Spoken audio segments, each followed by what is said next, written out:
जय हिंद दोस्तों, welcome again my new class. आप देख रहे हो ज्ञान गंगा 2.0 मेरे साथ यानी सुशांति सिंह के साथ। और आज का जो क्लास है ना, वो हमारा है आधुनिक इतिहास से मुगल काल। मुगल काल में भी उत्तर मुगल काल। मुगल काल तो आप देखेंगे तो मध्यकालीन इतिहास के दौरान आता है, लेकिन उत्तर मुगल काल जो है ना, वो आधुनिक इतिहास के दौरान आता है। और ये ऐसा इंपॉर्टेंट चैप्टर है जो कि पढ़ना बहुत जरूरी है। जबकि ये मुगल शासक उतने ज़्यादा महत्वपूर्ण नहीं है, ना कि ये अच्छे शासक बन पाए, ना ही ये अच्छे मुगल साम्राज्य को कोई एक मुकाम दे पाए, लेकिन फिर भी इन्हें पढ़ना है। जस्ट बिकॉज इसी टाइम कुछ ऐसे घटनाएं होती है यूरोपियों के द्वारा या इन शासकों के द्वारा, जिनकी वजह से इन्हें हमें पढ़ना जरूरी होता है। तो चलिए शुरू करते हैं। और क्लास शुरू करने से पहले आपसे एक छोटी सी रिक्वेस्ट, जो क्लासेस देख रहे हैं वो वीडियो को लाइक कर दीजिए झट से, और ज़्यादा से ज़्यादा अपने दोस्तों को शेयर कीजिए। जो चैनल पे नए हो चैनल को सब्सक्राइब कर लो, क्योंकि ये है प्रॉपर एजुकेशनल चैनल जो कि आपको देता है जीके जीएस के इंपॉर्टेंट क्लासेस, जो कि आपके किसी भी कॉम्पिटिटिव एग्जाम के लिए आपके लिए 150% से ज़्यादा उपयोगी साबित होगा। तो बने रहिए और चैनल को सब्सक्राइब करना बिल्कुल मत भूलिए। और हमारे प्रीवियस वीडियोस भी देखिए, जो कि आपको हर चीज़ बेसिक से आपको वहाँ पर समझने को मिलेगा। ये जो उत्तर मुगल काल है ना, इसका और एक क्लासेस मैंने दे रखा है जो कि चैनल पे अपलोडेड है, तो आप जाके उसे भी देख लीजिए, जिसमें मैंने मुगल शासकों का उत्तर मुगल शासकों का क्रम वाइज में बहुत अच्छे तरीके से समझाया है। तो चलिए आज का क्लास शुरू करते हैं बिना किसी देरी के। सबसे पहले हमने पिछले वीडियो में ये देखा था कि मुगल जो साम्राज्य है उसके संस्थापक कौन है। तो उसके संस्थापक है बाबर। बाबर के बाद कौन आता है? तो बाबर के बाद आता है हुमायूं। हुमायूं के बाद अकबर। अकबर के बाद जहांगीर। जहांगीर के बाद उनका बेटा शाहजहां। शाहजहां के बाद औरंगजेब।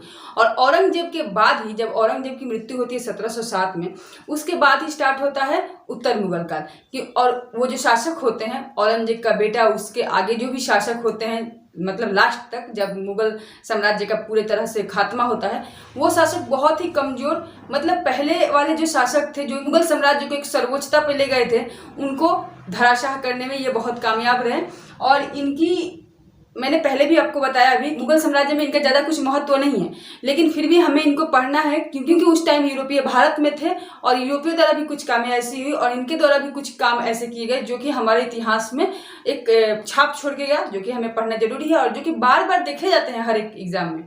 तो चलिए शुरू करते हैं। सबसे पहले मैंने लगातार में जो शासकों का क्रम था वो 11 थे, जो कि मैंने पिछली वीडियो में आपको पढ़ाया था और सारे डेट वाइज आपको समय सारणी के अनुसार पढ़ाया था। तो होपफुली आपको वो वीडियो, जिन्होंने भी देखा है उनको याद हो गया होगा, जिन्होंने नहीं देखा है प्लीज जाइए एक बार उसे डिटेल में देखिए।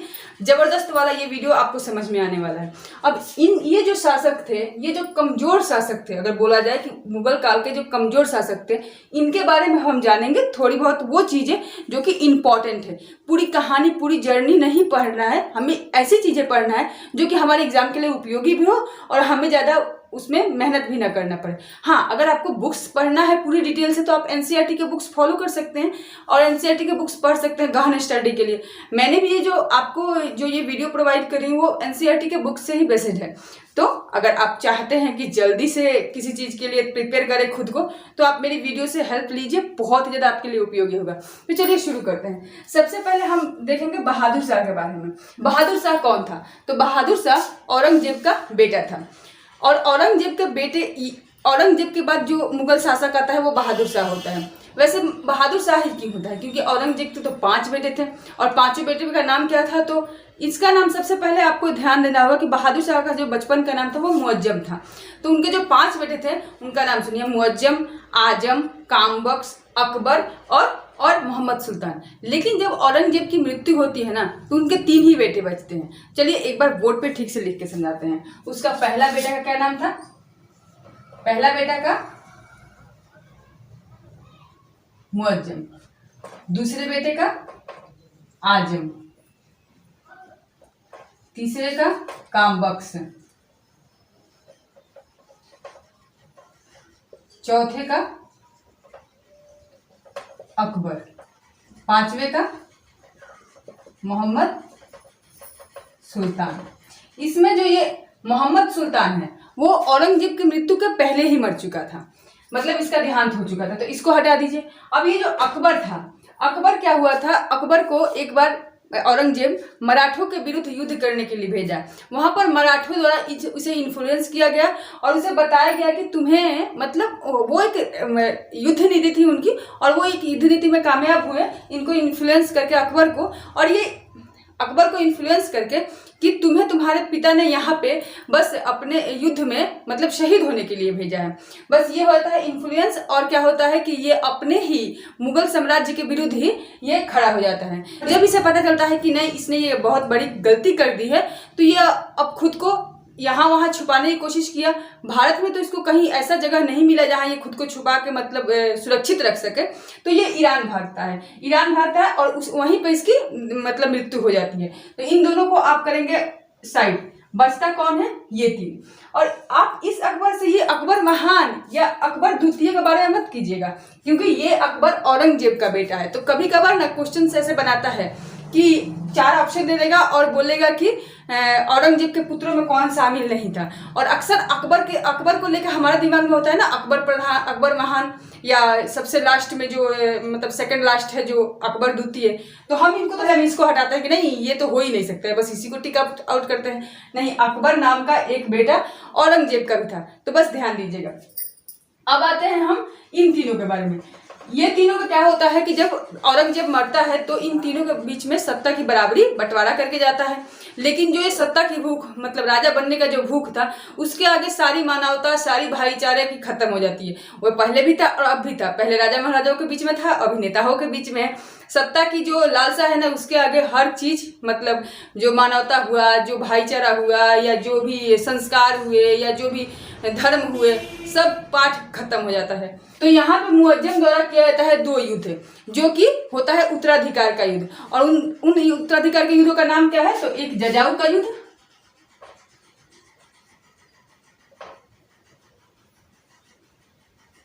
और दूसरा होता है बीजापुर का युद्ध, जो कि दक्षिण भारत में हुआ था।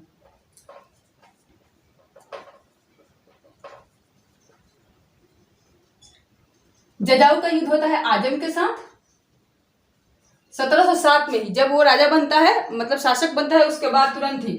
और बीजापुर के युद्ध होता है आपका कामबख्श के साथ। और इन दोनों युद्धों में ये क्या होता है, जो मुअज्जम होता है वो जीतता है, और जीतने के बाद क्या होता है, पूरे मुगल साम्राज्य का एकाधिकार इसे अकेले प्राप्त होता है। और इस मुअज्जम ने अपनी जो राजा बनने के बाद एक उपाधि ली जाती है, उस उपाधि के दौरान इसने अपना नाम बदला, क्या? तो बहादुर शाह प्रथम।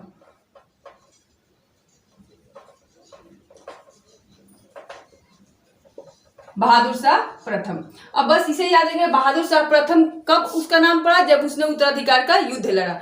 और बहादुर शाह प्रथम का बचपन का क्या नाम था? तो वो मुअज्जम था। और सबसे पहले जजाऊ का युद्ध और बीजापुर का युद्ध किसने किया? तो वो वो बहादुर शाह ने किया था। बस ये तीन काफी ज्यादा महत्वपूर्ण है, इसे भी ध्यान रखिएगा। और इसके बाद देखिए, इसके बाद क्या होता है, इसकी नीति कैसी थी, अपने शासन नीति कैसी थी, उस पर भी एक बार ध्यान देते हैं। इसकी जो शासक नीति थी ना, वो मेल जोल, इसकी जो शासक नीति थी, इसकी जो शासक नीति ना, वो सहिष्णुता थी।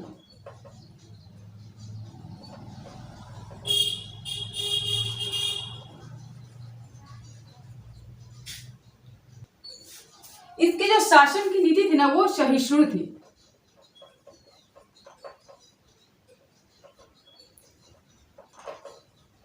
इसने अपने शासन के दौरान सहिष्णु नीति अपनाई थी। अब सहिष्णु नीति से क्या तात्पर्य है? मतलब ये तालमेल, मेल जोल करके, जैसे कि इसके सामने सबसे पहले तो ये जब राजा बनने के लिए इसने उत्तराधिकार का युद्ध लड़ा था। इसके बाद राजा बनने के बाद इसकी उम्र तब क्या थी, जब ये मतलब ये जब मुगल साम्राज्य का शासक बना, उस टाइम में 63 साल का था। अब इसे इस टाइम ये समझ में आया कि इतने उम्र में जाके मैं अगर हर क्षेत्र के हर एक राजाओं से लड़ता रहूंगा, तो फिर मैं शासन कब करूंगा? मतलब मैं अब भोग विलास और अपने राज्य का मतलब आनंद कैसे लूंगा एक राजा बनने का? तो यह एक नीति अपनाई अपने शासन व्यवस्था के लिए, वो थी सहिष्णु नीति। मतलब इसने मेल जोल करी, तालमेल बैठाने की कोशिश करी, जिसमें इसने इसके राजपूतों से, मराठों से, जैसे इसने सिखों से भी ये चाहा था कि अच्छा व्यवहार बने। लेकिन गुरु गोविंद सिंह की हत्या के बाद फिर से जब बंदा बहादुर आता है सिख समुदाय का एक हेड बन के, तब उनके साथ तो थोड़ी बिगड़ जाती है, लेकिन फिर भी इसने जहां तक हो सके तहां तक सबको मिला के चलने की कोशिश की थी।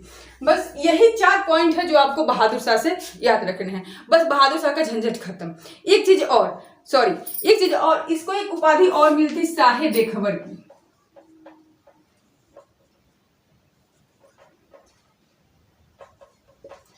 और साहिब अकबर की उपाधि इसे क्यों मिली थी, तो ये मैंने अभी बताया आपको कि 63 वर्ष की उम्र में ये बनता है राजा, और इसने ऐसी नीति अपनाई अपने शासन के लिए कि शांतिपूर्ण तरीके से मैं अपना शासन चलाऊंगा, मतलब हम बेखबर होकर आराम से जीना चाहते हैं। बस इनको ये उपाधि मिली साहिब बेखबर के, जिसने, और ये उपाधि इसको किसने दी थी, तो खफी खां।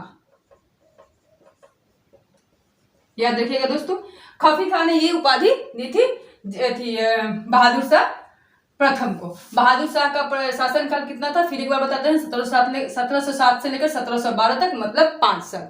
ध्यान रखिएगा। अब होता है बहादुर शाह से खत्म, कितना देर का बात हुआ, बहादुर शाह से जो भी टॉपिक था वो खत्म, बहादुर शाह से इससे ज्यादा कुछ आ ही नहीं सकता। अब आते हैं जहांदार शाह। जहांदार शाह देखा जाए तो जहांदार शाह के बारे में अगर बात की जाए, ये भी एक बहुत कमजोर शासक रहा मुगल सम्राट, मतलब उत्तर मुगल काल के दौरान।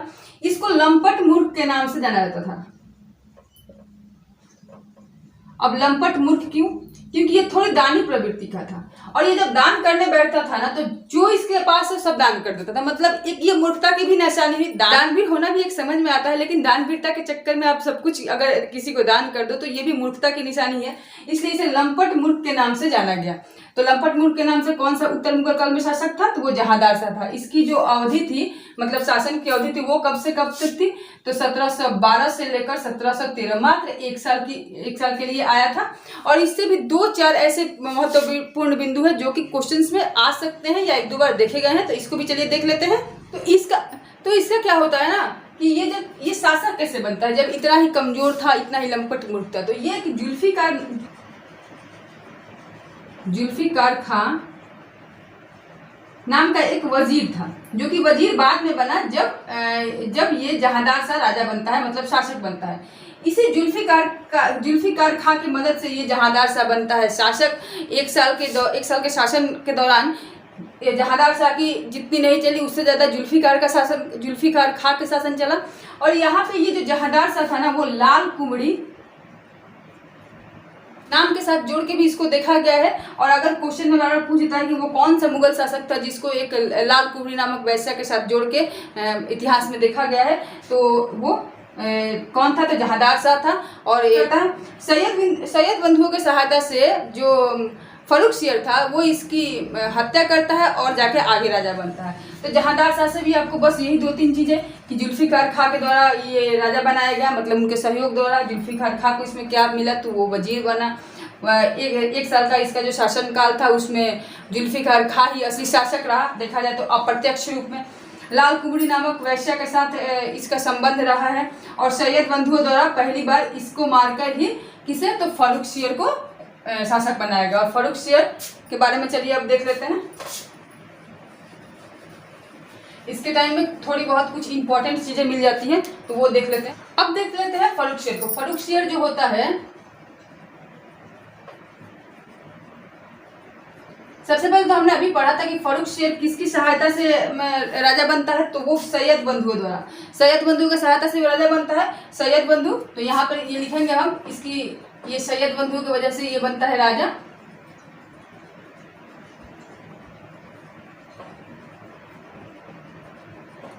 अब ये सैयद बंधु कौन थे, तो ये 2 भाई थे जो कि राजा तो कभी नहीं बने, लेकिन ये राजा बनाने में इनका नाम काफी ज्यादा आता है उत्तर मुगल काल के दौरान। ये किंग मेकर, मान लीजिए किंग मेकर थे। एक बड़े भाई का नाम था अब्दुल्ला खां और दूसरे का था हुसैन खां। और यहाँ पे इसको राजा बनाने का मतलब कुछ तो मकसद होगा ना, तो मकसद यही था कि फर्रुख शेर को राजा बनाने जो सहायता की थी इन्होंने, तो ये जो अब्दुल्ला खां था, ये बना इसके राजा फर्रुख शेर के शासक बनने के बाद वजीर। और जो हुसैन खां था,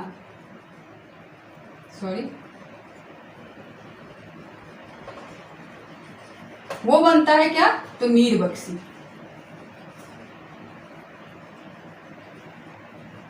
और इनका मंशा बस इतना ही था कि अगर हम किसी को राजा बनाते हैं तो बस नाम के लिए राजा होगा, शासन में मतलब हमारा बहुत ज़्यादा इंटरफेयर होगा। और ऐसा ही होता है, जब ये काफ़ी ज़्यादा इंटरफेयर करते हैं तो फर्रुख शेर द्वारा इसकी मतलब रोक की जाती है, और इस दौरान इससे फर्रुख शेर की भी हत्या इन्हीं के दौरान की गई। तो ये जो 2 भाई थे यही थे सैयद बंधु। अगर पूछता है एग्जाम में तो ध्यान रखिएगा सैयद बंधु कौन थे, तो अब्दुल्ला खां और हुसैन खां। हुसैन का। और फारूक शेर का जो समय अवधि था वो कितना था, तो 1713 से लेकर 19 तक। इस दौरान कुछ ऐसी महत्वपूर्ण चीजें हुई जो कि आपको जानना बहुत जरूरी है। सबसे पहले तो क्या होता है, ये यूरोपियों को मतलब अंग्रेजों को सुनहरा फरमान देता है। कब, तो 1717 में। 1717 में ये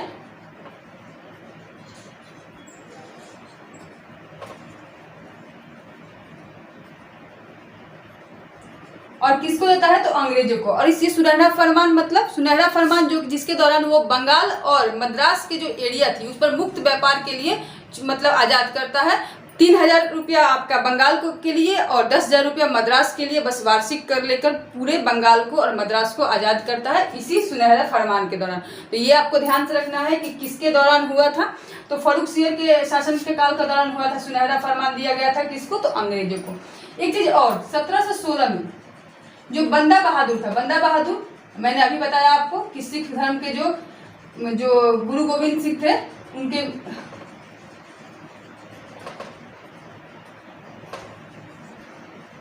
अभी बताया मैंने आपको कि सिख धर्म के जो 10वें गुरु थे गुरु गोविंद सिंह, उनके मृत्यु के बाद कोई ऐसे गुरु तो नहीं बनता है, लेकिन सिख धर्म के हेड अगर देखा जाए तो बंदा बहादुर जी थे, जिनकी फांसी होती है फारूक शेर के ही शासनकाल में 1716 में। तो इसको भी ध्यान रखिएगा। एक चीज और है इसके बारे में जो कि ध्यान रख लीजिएगा आप कि राजा जयसिंह को सवाई की उपाधि किसने दी थी,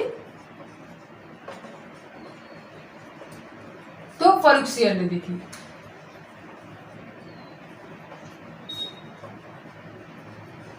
सवाई की उपाधि।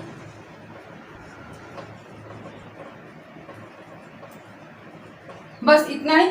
तो हमने क्या देखा, बहादुर शाह जफर नहीं सॉरी हमने क्या देखा, बहादुर शाह प्रथम, जहांदार शाह और फारूक शेर। अब आते हैं ये दो शासक बस नाम मात्र के रहे, क्योंकि ये बस चंद दिनों के लिए होते हैं। इनकी भी मदद की थी किसने, तो सैयद बंधुओं ने। और इन सैयद बंधुओं की मदद से भी ये दोनों भी बनते हैं शासक, और इनसे कुछ भी इंपॉर्टेंट नहीं आता है। बट मैंने लिखा यहाँ पे क्यों है, इस पर ध्यान दीजिएगा।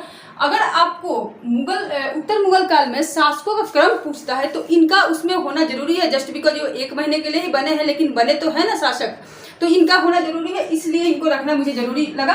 तो लेकिन इनसे कोई सवाल नहीं बन सकता। तो चलिए एक बार करते हैं इनका रिकॉल। लगभग हम लोगों ने 5 के बारे में जाना, इन 5 का एक बार रिकॉल करते हैं। सबसे पहले बहादुर शाह जफर, जिसका बचपन का क्या नाम था, तो मुअज्जम था। जजाऊ का युद्ध जो कि इसने आजम अपने भाई के साथ लड़ी थी। बीजापुर का युद्ध जो कि अपना भाई कामबख्श के साथ लड़ी थी और इसमें विजय प्राप्त करके वो पूरे मुगल साम्राज्य का शासक बना। और ये दोनों युद्ध जैसे कि उसने अपने भाइयों से लड़ी थी अपने राजा बनने के दौरान, मतलब अपने राजा बनने के लिए, शासक बनने के लिए पूरा, तो इसलिए इसे उत्तराधिकार का युद्ध भी कहते हैं। तो इसके नाम से भी जानते हैं आप। बहादुर शाह प्रथम उपाधि ली बाद में इसने राजा बनने के बाद।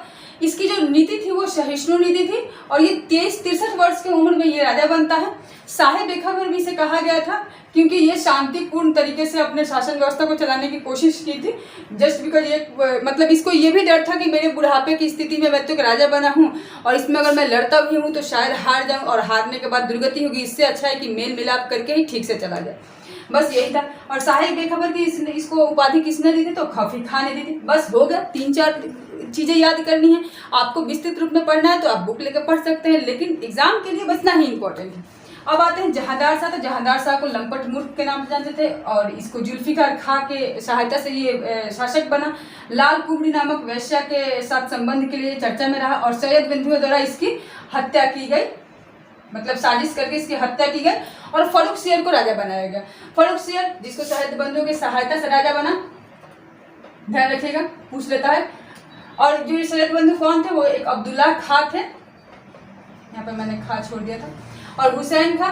1717 में इसने सुनहरा फरमान मतलब शाही फरमान दिया किसको, तो अंग्रेजों को। 1716 में जब बांदा बहादुर जी की फांसी होती है तो कौन शासक था, तो फारूक शेर था और इसी के द्वारा दी गई थी, तो ये भी ध्यान रखिएगा। राजा जयसिंह को सवाई की उपाधि दी थी किसने, तो फारूक शेर ने।